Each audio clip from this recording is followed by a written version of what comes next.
জীবনে চলার পথে একজন পারফেক্ট মানুষের ভীষণ প্রয়োজন, যে তোমার সুখে দুঃখে সবসময় পাশে থাকবে, যে কোনো কিছুর বিনিময়ে তোমাকে খুশি রাখার চেষ্টা করবে, ছোট ছোট আনন্দগুলো হাসিগুলোকে পাথেয় করে জীবনটাকে এগিয়ে নিয়ে যাবে। তো হ্যালো বন্ধুরা, কেমন আছো সবাই? আশা করছি সবাই খুব ভালো আছো, সুস্থ আছো, আর আমিও ভালো আছি। তো দেখতে পাচ্ছ আমি একটা হাতে বড় দা নিয়ে রেডি হয়ে গেছি, আর দেখতেই পাচ্ছ সামনে অনেক অনেক সরঞ্জাম রয়েছে। আর কি মনে করবে তোমরা জানি না, তবে আমার বরের আজকে আমার জন্য সারপ্রাইজ গিফট এগুলো, সাথে অনেক কিছু আছে আর একটা সুন্দর শাড়িও আছে। তো সব কিছু দেখে তোমরা নিশ্চয়ই গেস করতে পারছো আজকে কি।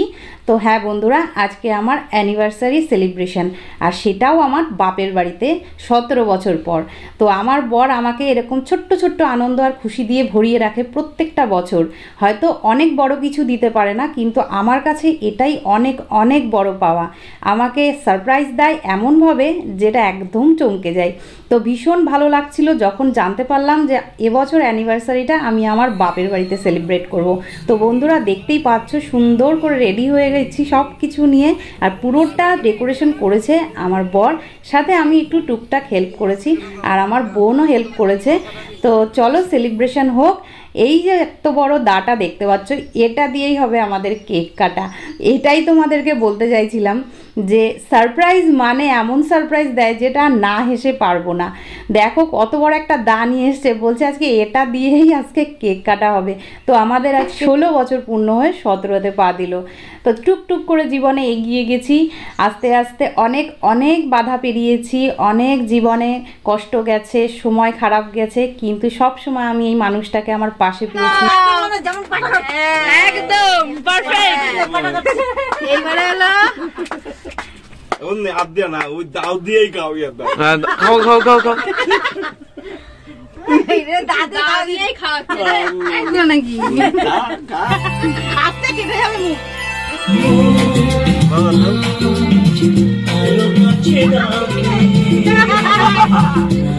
ওয়াতো না।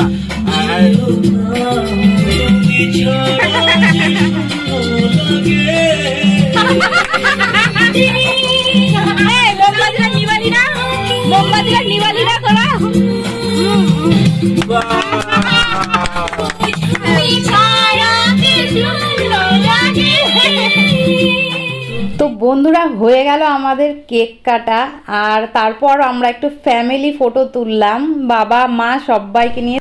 তো সব কিছুর পরে আমার বোন বলল যে তোরা তো সিঁদুরই পরালি না, জামাইবাবু দিদিকে একটু সিঁদুর পরিয়ে দাও। তো আমার বর সুন্দর করে আমাকে সিঁদুর পরালো।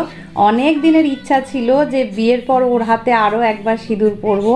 তো অনেক অ্যানিভার্সারি গেছে কিন্তু ওর হাতে সিঁদুর পরা হয়নি, আজকে সেই স্বপ্নটা পূর্ণ হলো। দেখো কতটা আনন্দ দিতে পারে, নিজেও আনন্দে থাকে এবং অপরকেও আনন্দ দেয়। তো বোন বলল যে মালাটা এনেছিস তো সেটা তো বদল করলি না। তো বোনের কথায় মালাটাও বদল করে নিলাম, যদিও একটাই মালা, আমরা একই ফ্রেমে বন্দি হলাম একটাই মালাতে। আর এইভাবেই আমাদের শেষ হলো সেলিব্রেশন। এবার হবে খাওয়া দাওয়ার পর্ব। এটা তো লেটেস্ট, এটা লেটেস্ট। হ্যাঁ আরেকটা যেমন ভালো, রুটি বেলার এই পাশে ডান্টি নেই, এটা দিয়ে লুচি বেলা হচ্ছে। দেখেছো তো বন্ধুরা কি সুন্দর। তো ফ্রেন্ডস আমাদের এখানে রাতে হচ্ছে লুচি, আর বিশেষ করে এই ময়দাটা আমি বাড়ি থেকে মেখে নিয়ে এসেছিলাম, কেননা সন্ধ্যাবেলা এসে পৌঁছেছি, মা কতটা টাইম পাবে জানি না, তার জন্য আমি মেখে নিয়ে এসেছি। আর এখানে বড় মা বসে বসে আমাদের লুচি বেলছে, আর ওইখানে মা ভাজছে লুচি। দেখো তেল মনে হয় এখনো গরম হয়নি। আর মা কি রান্না করেছে মা দেখাও তো। কষা কষা একদম চিকেন, ও লাল লাল ঝাল ঝাল। তেল কি গরম হয়েছে? আহা আহা আহা। প্রথম লুচিটা একটু সবসময় সমস্যা করে, তারপর আবার আস্তে আস্তে ঠিক হয়ে যাবে। এই যে আমার মা, যে কিনা মরতে বসেছিল, এখন সে হাফ জ্যান্ত হয়ে আছে মেয়ের অ্যানিভার্সারিতে। আজকে হলো লুচি ভাজছে। এরা হলো আমার ছোট ছোট ভাই, আমাদের বাপের বাড়ির পাশেই ওদের বাড়ি। তো সবাই এসেছিল আমাদের গানের আওয়াজ, হই হুল্লোড়ের আওয়াজ শুনে, যে অ্যানিভার্সারি হচ্ছে নাকি দেখতে। তো ওরাও এসেছিল, ওদের সাথেও একটু আনন্দ করলাম, ভালো লাগলো। তো ওই ভাইটা বাড়িতে চলে গেল। আর আমরা যে অ্যারেঞ্জমেন্ট করেছি এখানে লুচি আর মাংস, এটাই বাড়িতে করতে চেয়েছিলাম, তো বাড়িতে না করে সেটা এখানে করলাম, ভালোই লাগলো। অনেক বছর পর বাপের বাড়িতে এই প্রথমবার সেলিব্রেশন অ্যানিভার্সারি। আমার তো ভীষণ ভালো লেগেছে। আর তোমাদের কেমন লাগলো ব্লগটা বলো। আর এখানে সব খাওয়া দাওয়া চলছে, আমরা সবার লাস্টে খেতে বসেছি। অ্যাকচুয়ালি বাবা আর ছেলে বর সবার খাওয়া হয়ে গেছে, এখন আমরা খাওয়া দাওয়া করছি।